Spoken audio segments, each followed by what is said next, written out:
¿Cuántas veces hemos escuchado sobre juegos paranormales? ¿Cuántas veces nos han advertido sobre los peligros de jugarlos? Y sin embargo, es probable que ahora mismo haya alguien practicando alguno de estos juegos prohibidos. Nuevo libro de Voces Anónimas, Juegos Prohibidos. Canjealo en Habitat con beneficios exclusivos para participantes de Habitat Familia.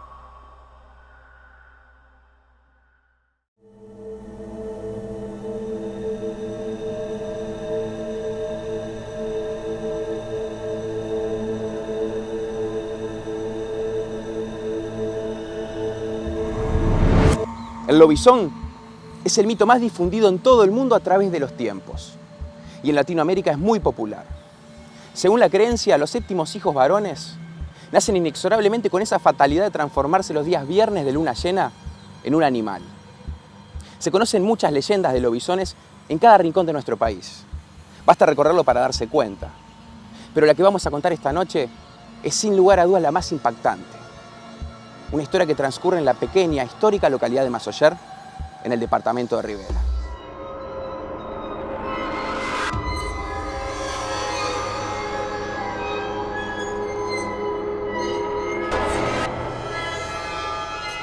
Se habla de lobizones en todo el mismo enorme territorio en el que se toma mate, ¿sabes?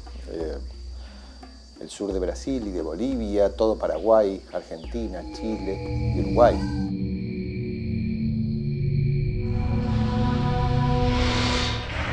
Miles de historias de lobizones que se cuentan por estas latitudes dicen de hombres que se transforman en fieras. ¿Es el lobizón el mito más popular de Latinoamérica? Mira, si no es el más popular, es quizá uno de los más mestizos, además, que eso es lo más interesante. Porque el lobizón tiene muchas raíces. Tiene una raíz africana, tiene una raíz europea y tiene una raíz amerindia de los pueblos originarios. Ni en África ni en América hay lobos. O sea, el hombre que se transforma en lobo, en el sentido más literal del término, tiene una raíz europea.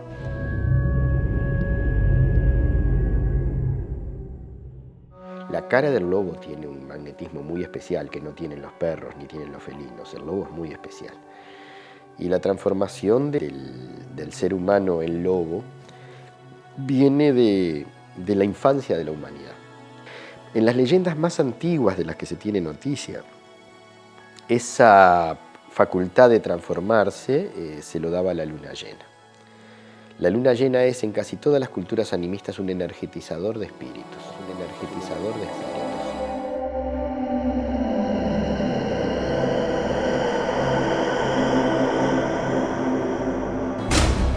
Es increíble la fuerza que tiene el mito del lobizón.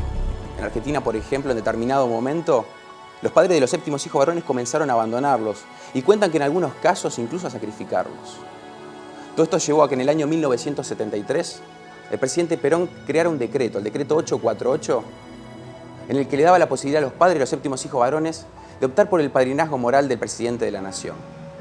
De esta manera se intentó evitar esos abandonos y sacrificios, pero lo cierto es que el decreto 848 hoy sigue vigente y los séptimos hijos varones pueden optar por el padrinazgo moral del presidente de la nación.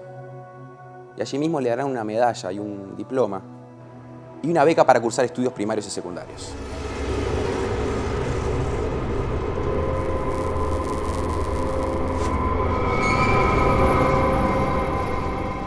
Alcira, que sabe mucho de lobizones porque nació en Rivera, cuenta que hace como 80 años, más o menos. Antes era montes, no había casa, todos, había unas casitas de paja y terrón nomás. ¿Viste? Sí, ese era el Masoller.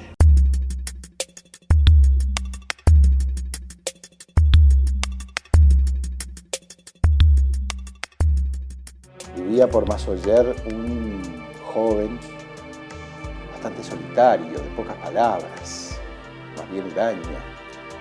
No solo porque así suele ser la gente del campo, sino además porque, según la gente de Masoller, era séptimo hijo varón.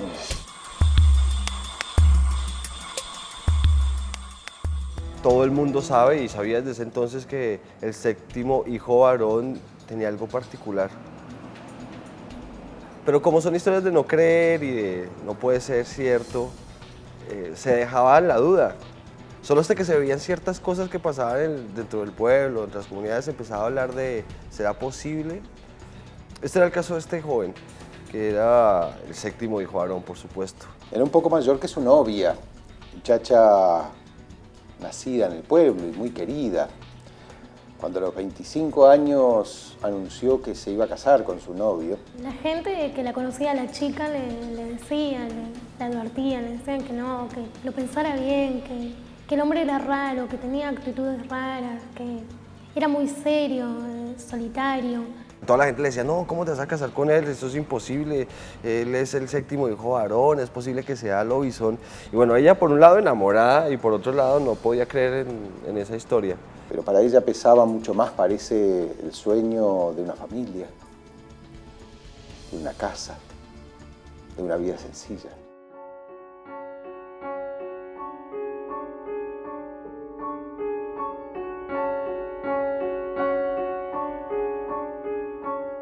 El hogar al que se fueron a vivir era chiquito, pero cálido. Los primeros tiempos de estar juntos fueron tal como ella se los imaginaba.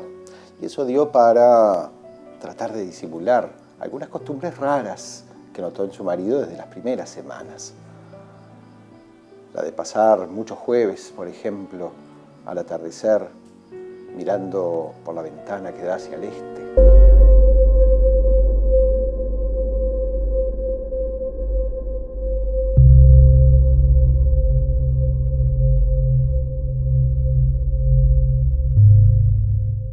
Ni hablar de las noches de los viernes con luna, era toda una angustia de él, un desespero, movía por un lado para otro, o se quedaba muchas horas allí en la ventana. Y ella le preguntaba qué le pasaba, por qué estaba así. Y él no le contestaba. Él estaba ido, con la mirada ida, y no le contestaba. Ella le volvía a preguntar qué le pasaba, y él no le contestaba.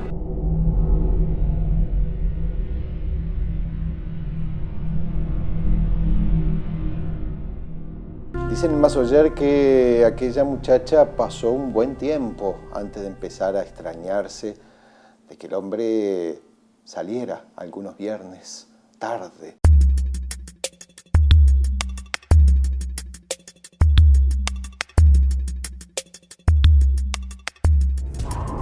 Porque cuando ella estaba dormida, él salía de la casa muy tarde y como desesperado y como llamado por la naturaleza, abría la puerta y se iba. Lo cierto es que eso sucedía cada tanto, una vez al mes, y todo el resto del tiempo el hombre era un marido tierno, cariñoso y trabajador, así que ella decidió no preguntar y hasta fingir estar dormida cuando él volvía con los primeros resplandores de la mañana.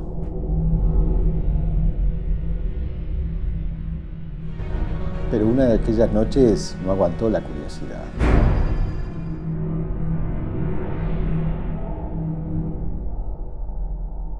Una noche ella se hizo la dormida. Él vio que estaba tranquila, se levantó y se fue. Ella esperó a que avanzara un poco y se fue detrás de él.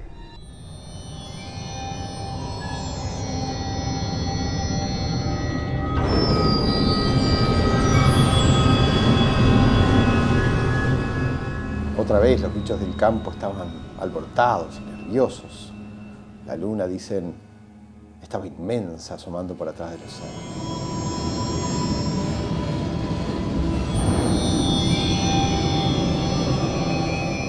Y ella guardó distancia para que no lo viera, pero quería seguir a saber qué hacía él, porque se iba por las noches y se metía ahí en la oscuridad y regresaba y vio seguramente lo más horrible que ella pudo haber visto en su vida.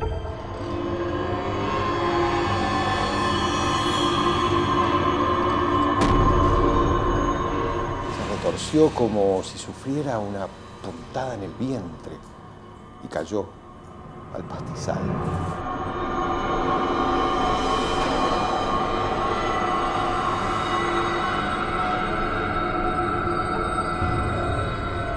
a muy pesar de ella y a no creer en esas historias, vio cómo se empezaba a transformar y su rostro empezaba a crecer y sus colmillos se hacían cada vez más grandes, los ojos se llenaban de un rojo de desespero, de sangre.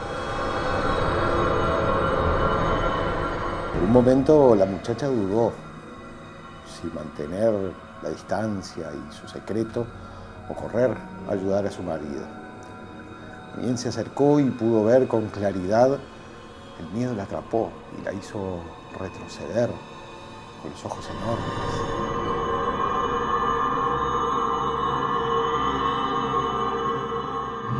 Ella estaba muy asustada, no podía creer lo que estaba viendo. Así que intentó retroceder despacio, cuidadosamente para no hacer ruido. Pero el animal la escuchó y comenzó a correr hacia ella con los ojos llenos de rabia.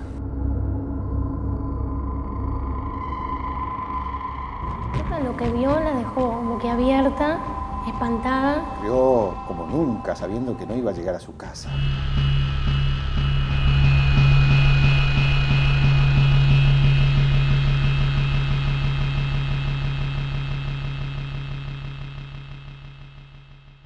Claro, él mucho más grande, sus pasos eran mucho más grandes y podía avanzar mucho más y ella ya sentía la respiración y el ruido de ese lobizón atrás.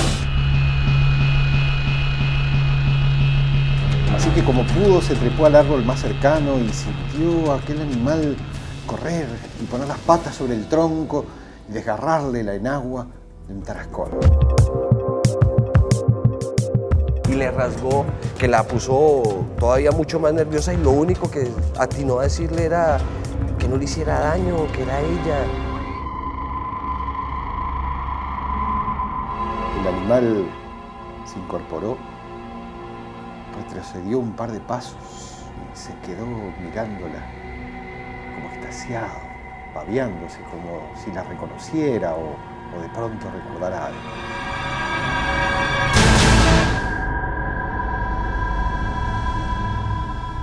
Y corriendo, como asustado él mismo, se perdió en el monte.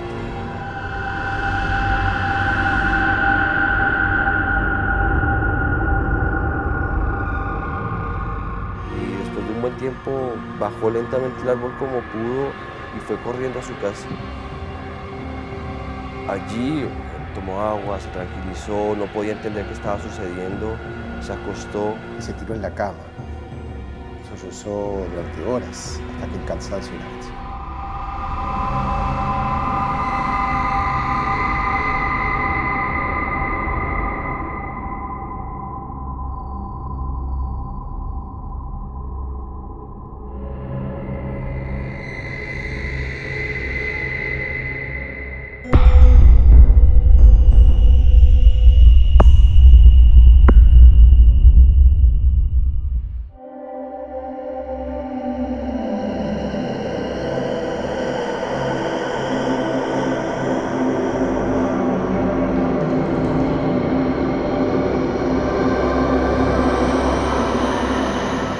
Al otro día, muy temprano, 7, 6 de la mañana, sintió ruidos en la cocina. Se despertó y con miedo se levantó despacito también a ver qué era lo que estaba ahí. Se fue asomando hasta que vio, junto a la cocina de leña prendida, a su marido tomando mate como si nada. Ella intenta, con mucho temor, decirle ciertas cosas a ver si reacciona, si no sé, tal vez si le pide excusas por intentar matarla la noche anterior, pero él no reacciona. Y ella lo miró primero con miedo, quedó paralizada mirándolo. Dicen en Masoller que cuando la muchacha intentó recordarle a su marido la espantosa escena que vivieron aquella noche, Ella le dijo, mira, yo no quiero vivir más con vos. No quería vivir más con él porque él de día era una persona dulce, tierna, y de noche era una bestia, era un animal. él apenas quiso decirle que aquello había sido un mal sueño. Y ella le volvió e insistió con lo de la noche anterior, y él le echó a reírse. Y hasta lo ilustró con una carcajada franca y tranquilizadora. pero fue cuando alcanzó a ver en la carcajada una hilacha de seda entreverada entre los dientes y recordó la enagua y el árbol y la mirada espantosa del hombre fiera.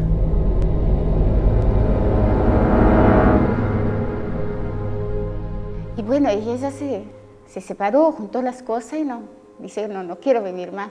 Y dicen que lo dejó, se fue, y nunca más volvió, nunca más se supo nada de ella.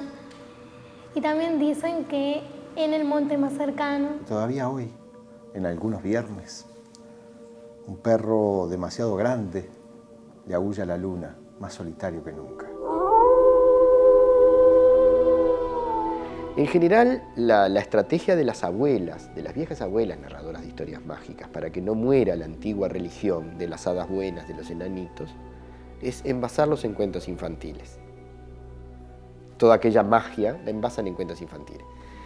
Ahí llega hasta nosotros, porque aquella niñita inmigrante se vuelve abuela gaucha y transfiere al fogón de todos aquellas historias europeas.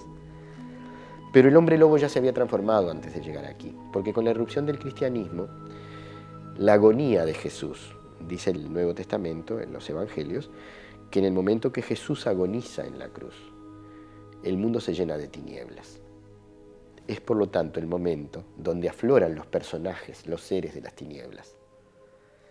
La derrota parcial, momentánea, circunstancial, desde alguna manera, del mensaje, incomprendido por los hombres, pero que a su vez necesariamente tiene que ser así porque Jesús es el Cordero del sacrificio. Pero desde el punto de vista del mensaje incomprendido, que es una derrota, el ser humano no entiende ese mensaje y crucifica a Jesús, que es el Cristo. Y el mundo se llena de tinieblas. Y entonces aflora los personajes de las tinieblas, que van a ser derrotados por la luz de la resurrección y vuelven a refugiarse en las sombras. Y entonces el lobizón pasa a ser el animal de los viernes, por el Viernes Santo, la agonía de Jesús. Y ya llega así a América, es el viernes donde el hombre se transforma en lobizón.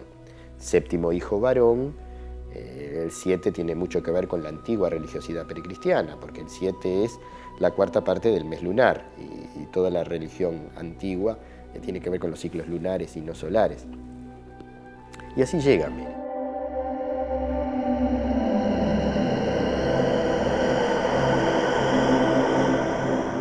Pero en América hay otras historias.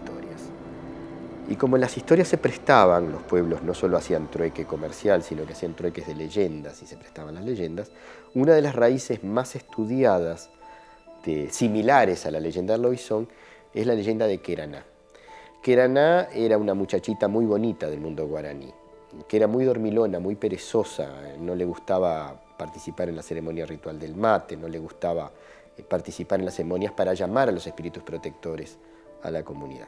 Porque además era tan bonita que le bastaba suspirar para que todos los muchachos de la aldea le dieran lo que quisiera. Es curioso, el nombre Queraná ha quedado en la fantasía del pueblo paraguayo. Por ejemplo, si una persona llega tarde a una reunión, te dice, disculpame, chamigo, resulté que soy como Queraná. Che Queraná minte ni por ahí, Sheiro. Che Queraná minte ni por ahí. O sea, que soy un poquito como Queraná. O sea, la figura de la indiecita hermosísima y perezosa está en broma, incluso en el imaginario colectivo de la gente. Y Queraná dejó de rezar, dejó de bailar, dejó de cantar a los espíritus, y los espíritus dejaron de protegerla. No por venganza, simplemente en el animismo, el espíritu tiene una fuerza que no viene de Dios, sino que viene de tu ofrenda. Si tú no lo ofrendas, no te protege. Y entonces Taú, el espíritu malo, logró enamorarla. Se transformó en guerrero, nadie le advirtió a Queraná. Se metió primero en el pájaro, en el urú Taú, el pájaro portador del espíritu malo, se transformó en guerrero, la enamoró, vivió con ella muchos años y tuvo con ella 7 hijos, que son los llamados en la mitología guaraní los espíritus maléficos. El Yacyyateré, el Ao, el Moitún y el último hijo Huizo, el hombre perro. Porque en América sí había perros que no ladraban. El perro americano que mezclado con el mastín europeo dio el cimarrón. Aquellos perros, bueno, el 7º hijo tenía forma de perro. Huizo. Y es muy curioso cómo del Huizo guaraní, con esa nasalización de la O final de Huizo, y el hombre lobo americano, nace la palabra mestiza lobizón, lobizome, lobizón, que viene de la confluencia de estas dos teorías predominantes junto con una teoría afro, también del hombre que se transforma en animal grande y en animal feroz, posiblemente en hiena, en el animismo africano.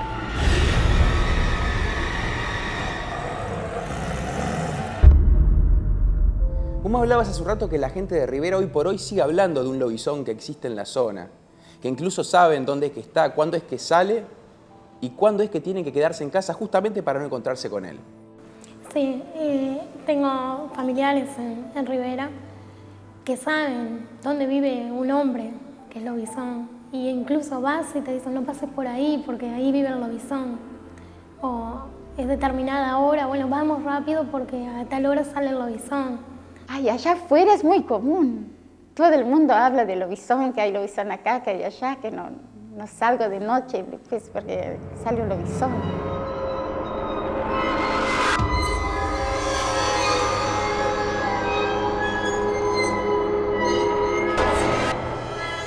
¿El lobizón es consciente de que es lobizón cuando es humano? Sí. En todos los casos el lobizón tiene una profunda angustia por su situación que se vuelve incontrolable, y en la mayor parte de los casos, lobizones buenos, el lobizón trata en la tarde del viernes de replegarse, de encerrarse, de impedirse a sí mismo salir para no hacer daño a sus seres queridos, porque, como diría Osiris Rodríguez Castillo, en el Romance del Malevo, después cuando se vuelve lobizón, en las brasas de los ojos se le queman los recuerdos. Según la investigación realizada por Gonzalo Abella, se conocen diferentes tipos de lobizones en nuestro territorio, que varían, entre otras cosas, según la región en la que transcurre la historia.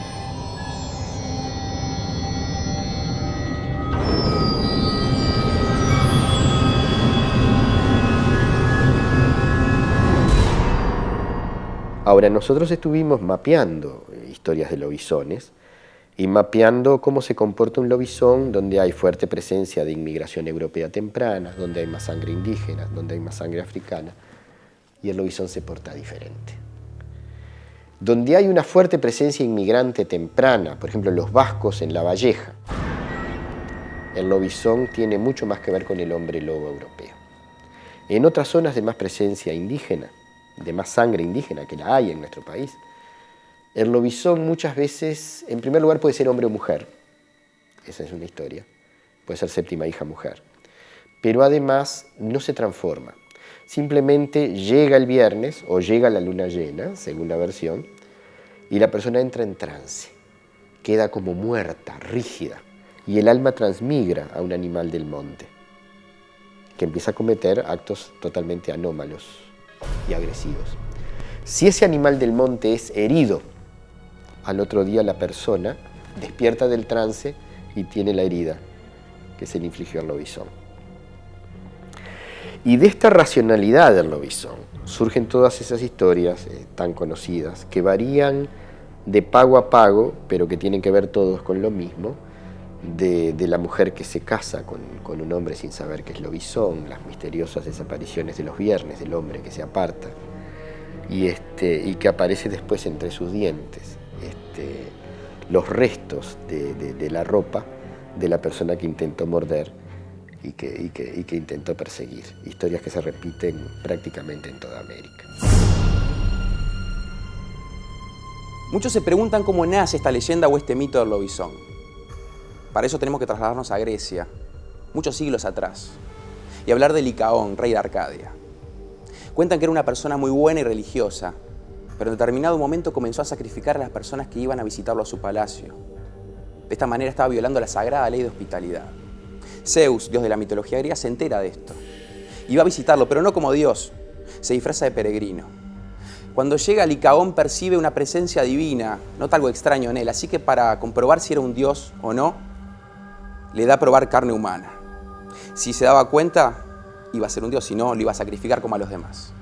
Lo cierto es que Zeus se dio cuenta de todo lo que estaba pasando e inmediatamente, furioso, castiga a Licaón.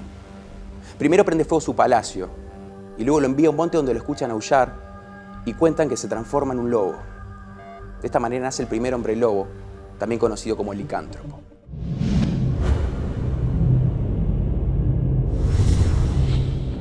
¿Te ha pasado de estar alguna noche de luna llena en Rivera Sí. y se te vino a la cabeza la imagen del lobizón?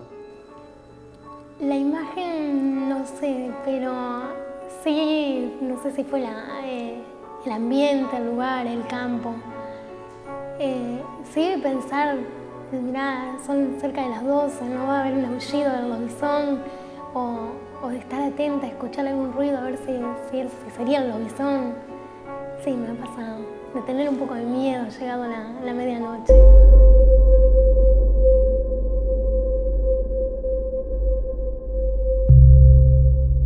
Si hoy tuvieras que volver a Massoyer y una noche de luna llena alguien te pide que vayas a algún lado, ¿irías? Ah, no voy. No voy, no. Sola no. Desde muy antiguo la gente sencilla cuenta en historias de lobisones que en el fondo del alma humana hay una fiera. A lo mejor vos y yo tenemos algo también de lobisones.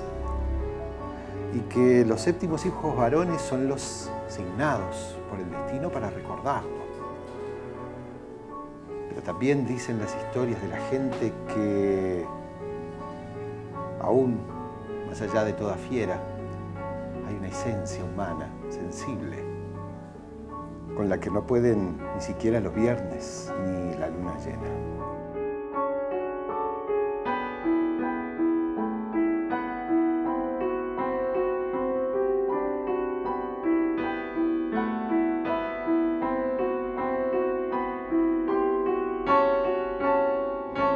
Es impresionante ver cómo a pesar del transcurso de los siglos, este mítico personaje mitad bestia, mitad humano, sigue aullando en cada rincón del planeta.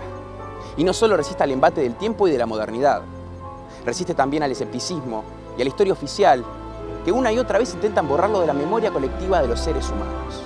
Pero el mito del lobizón es mucho más importante de lo que imaginamos. Y su aullido se seguirá escuchando cada viernes de luna llena, desde Grecia hasta Massoyer, porque él sabe muy bien que en cada rincón del mundo, donde haya una comunidad humana, será protagonista de un universo de historias mágicas contadas por las voces anónimas. Si el video te gustó, dale like y compártelo. Puedes seguirnos en las redes sociales y descubrir historias fascinantes, creepypastas y las mejores leyendas urbanas. Soy Guillermo Lockhart y te doy las gracias por ser parte de las Voces Anónimas.